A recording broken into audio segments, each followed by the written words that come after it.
নমস্কার। কবিগুরু রবীন্দ্রনাথ ঠাকুরের শিশু কাব্যগ্রন্থের কবিতা পূজার সাজ।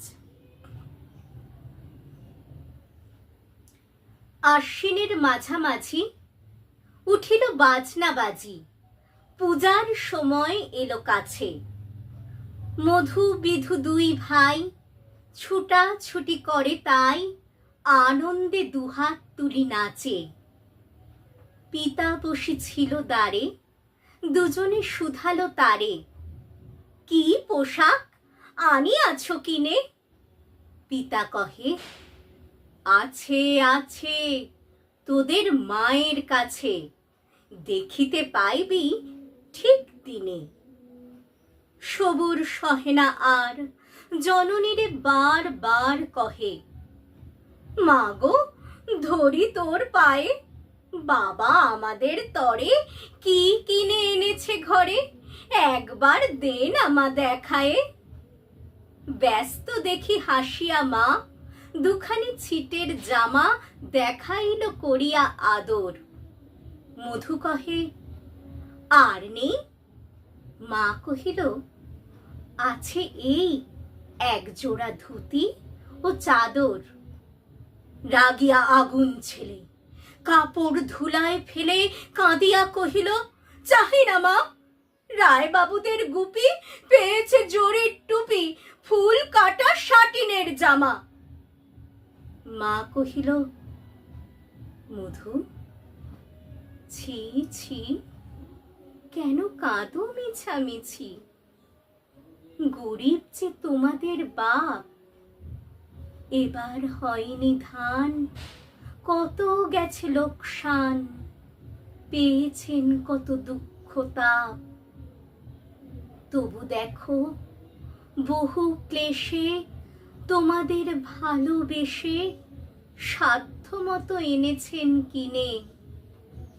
সে জিনিস অনাদরে ফেলিলে ধুলির পরে, এই শিক্ষা হলো এতদিনে। বিধু বলে, এ কাপড় পছন্দ হয়েছে মোর, এ জামা পরাস আমারে।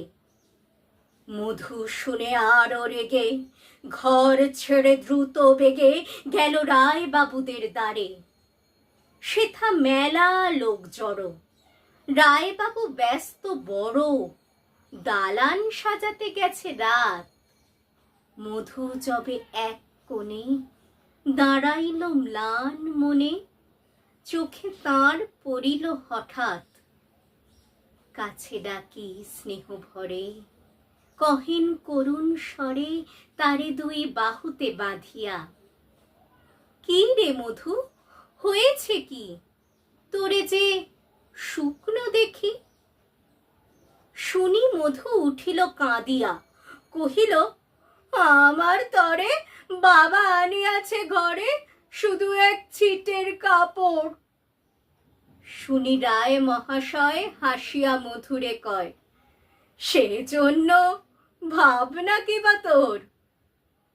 ছেলেরে ডাকিয়া চুপি কহিলেন, ওরে গুপি, তোর জামা দে তুই মধুকে। গুপির সে জামা পেয়ে মধু ঘরে যায় ধেয়ে, হাসি আর নাহি ধরে মুখে।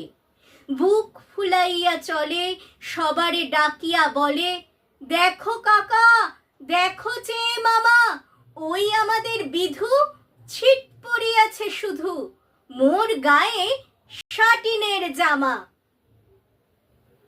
মা শুনি কহে নাসি, লাজে অশ্রু জলে ভাসি, কপালে করিয়া করাঘাত।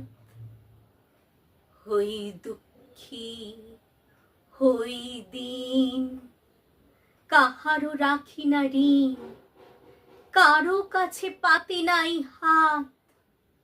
তুমি আমাদেরই ছেলে, ভিক্ষা লয়ে অবহেলে অহংকার করো ধে ধে। ছেঁড়া ধুতি আপনার, ঢের বেশি দাম তার, ভিক্ষা করা শাটিনের চেয়ে। আয় আয় বিধু আয় বুকে, চুমো খাই চাঁদ মুখে, তোর সাজ সবচেয়ে ভালো। দরিদ্র ছেলের দেহে, দরিদ্র বাপের স্নেহে, ছিটের জামাটি করে আলো। নমস্কার।